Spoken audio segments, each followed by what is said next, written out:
오늘 우리에게 주시는 하나님의 말씀은 신약 성경 누가복음 5장 1절에서 11절 말씀입니다. 누가복음 5장 1절에서 11절을 함께 읽으시겠습니다. 무리가 몰려와서 하나님의 말씀을 들을새 예수는 게네사렛 호숫가에 서서 호숫가에 배 두 척이 있는 것을 보시니 어부들은 배에서 나와서 그물을 씻는지라. 예수께서 한 배에 오르시니 그 배는 시몬의 배라. 육지에서 조금 떼기를 청하시고 앉으사 배에서 무리를 가르치시더니 말씀을 마치시고 시몬에게 이르시되 깊은 데로 가서 그물을 내려 고기를 잡으라. 시몬이 대답하여 이르되 선생님, 우리들이 밤이 새도록 수고하였으되 잡은 것이 없지만은 말씀에 의지하여 내가 그물을 내리리이다 하고, 그렇게 하니 고기를 잡은 것이 심히 많아 그물이 찢어지는지라. 이에 다른 배에 있는 동무들에게 손짓하여 와서 도와달라 하니 그들이 와서 두 배의 채움에 잠기게 되었더라. 시몬 베드로가 이를 보고 예수의 무릎 아래에 엎드려 이르되 주여, 나를 떠나소서, 나는 죄인이로소이다 하니, 이는 자기 및 자기와 함께 있는 모든 사람이 고기 잡힌 것으로 말미암아 놀라고 세베대의 아들로서 시몬의 동업자인 야고보와 요한도 놀랐음이라. 예수께서 시몬에게 이르시되 무서워하지 말라. 이제 후로는 네가 사람을 취하리라 하시니 그들이 배들을 육지에 대고 모든 것을 버려두고 예수를 따르니라. 아멘. 반갑습니다. 좋은 아침입니다. 하인나 큐티 말씀 나누겠습니다. 오늘은 예수님께서 시몬 베드로와 안드레 그리고 그 동업자 야고보와 요한에게 소명을 주신 부분입니다. 핵심 말씀은 바로 우리가 잘 아는 네가 사람을 낚는 어부가 되리라는 말씀입니다. 그래서 저는 오늘 본문을 통해 물고기 잡는 어부를 사람을 낚는 어부로 부르러 오신 주님을 만났습니다. 물고기 잡는 어부를 사람을 낚는 어부로 부르러 오신 주님. 하나님께서 부르셨다.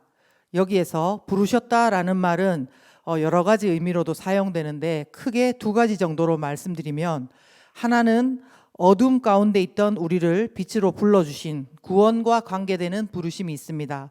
또 하나는 소명이란 말로 사용되는 하나님께서 당신의 일을 하도록 당신의 사람들을 부르는 부르심이 있습니다. 오늘 본문의 부르심도 여기에 해당합니다. 대부분의 경우 부르심, 소명이라고 하면 이것을 목회자나 선교사가 되도록 부르시는 것에만 해당하는 말이라고 생각합니다. 왜냐하면 예수님께서 당신의 제자들을 부르시는 장면에서 오늘 본문 11절에서도 보면 그들이 자신들의 배들과 모든 것을 버려두고 예수님을 따랐기 때문입니다. 하지만 꼭 그렇게 모든 사람이 지금 하던 일을 모두 버리고 목회자나 선교사의 길로 가는 것으로만 적용할 필요가 없는 것은 구원으로 부르시는 것부터 벌써 부르심의 시작이고, 성경에 보면 바울 사도나 브리스길라와 아굴라 같은 사람들은 자신의 직업, 천막을 짓는 일을 하면서도 주님의 일을 할 수 있었기 때문입니다. 그러므로 우리 역시도 오늘 본문에 나오는 베드로와 다른 제자들과 같은 부르심을 우리 일상생활 가운데서도 경험할 수 있는 것입니다. 그 당시 예수님은 더러운 귀신 들린 자들을 구원하시고 또 병자들을 치유하시며 하나님의 나라를 전파하시며 모든 사람들의 주목을 받고 있었습니다.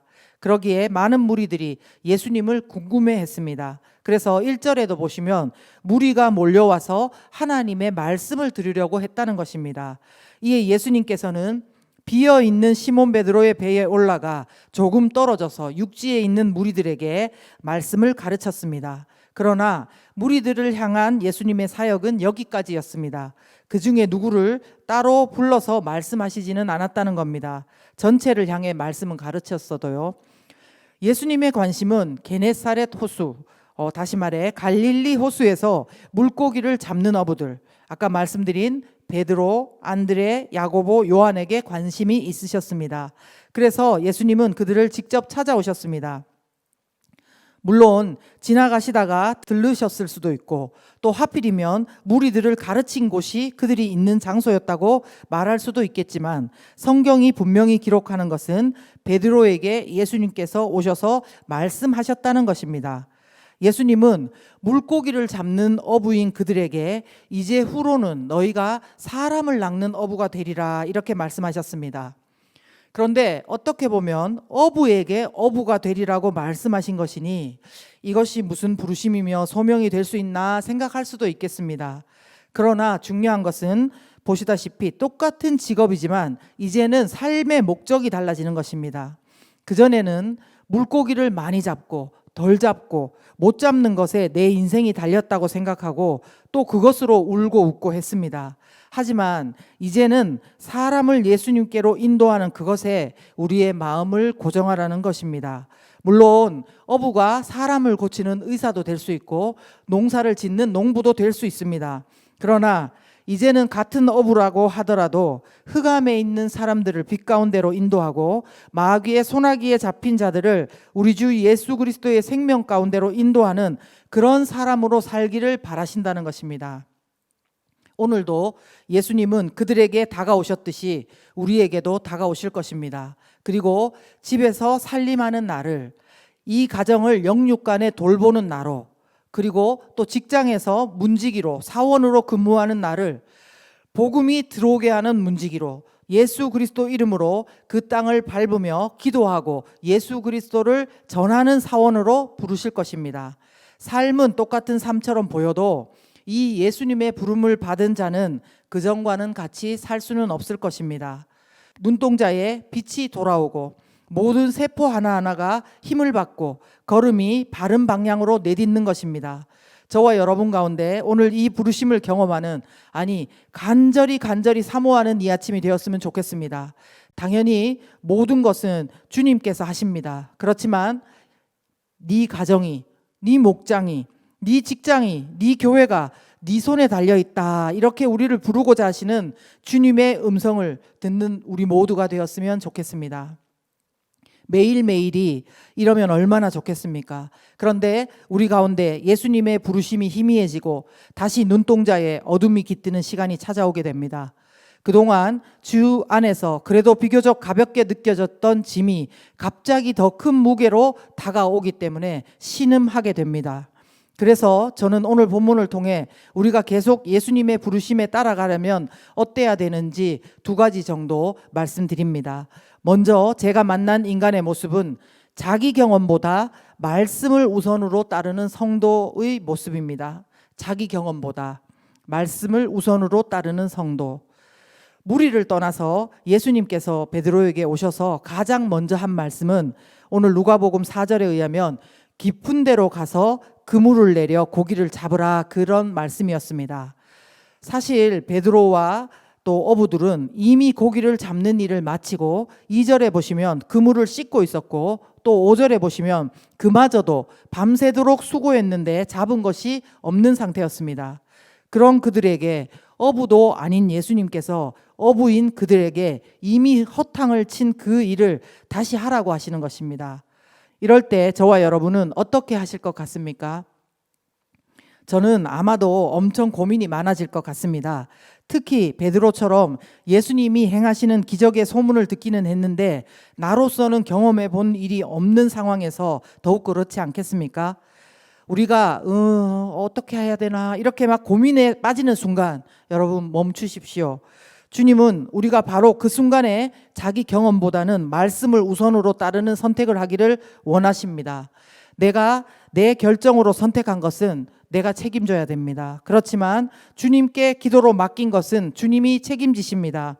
우리 모두 베드로와 같은 이런 선택으로 그물이 터지도록 또 배가 잠길 지경으로 채워주시는 전지전능한 우리 주 예수님을 경험하게 되기를 예수님 이름으로 축복합니다. 두 번째, 제가 만난 인간의 모습은 자신의 죄인됨을 예수님 앞에 무릎 꿇고 고백하는 성도의 모습입니다. 자신의 죄인됨을 예수님 앞에 무릎 꿇고 고백하는 성도의 모습. 예수님께서 말씀하셔서 그물이 터지도록 배가 잠길 지경으로 많은 고기를 잡게 된 베드로와 안드레 또 야고보와 요한, 얼마나 놀랐겠습니까? 갈릴리 호수에서 뼈가 굵은 어부인 자신들도 몰랐는데 고기잡이에 실패했는데 자신들이 생각할 수도 없었던 시간과 장소에서 하나님의 아들이신 예수님의 일하심을 경험한 그들은 놀라지 않을 수 없었습니다. 오늘 본문 9절에서 10절을 보시면 그들이 놀랐다, 무서워하지 말라 이렇게 말씀하시는 것을 볼 수 있습니다.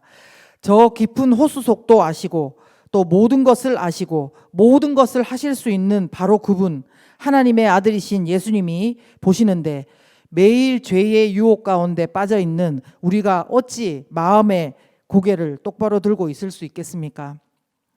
우리는 오늘 이 시간 먼저 나부터 내가 얼마나 정말 극악한 죄인인지, 그 죄인임에도 불구하고 예수님 때문에 내가 하나님의 자녀가 되었고 또 그 권세를 누리고 있는지 기억하고 감사하는 시간이 되었으면 좋겠습니다.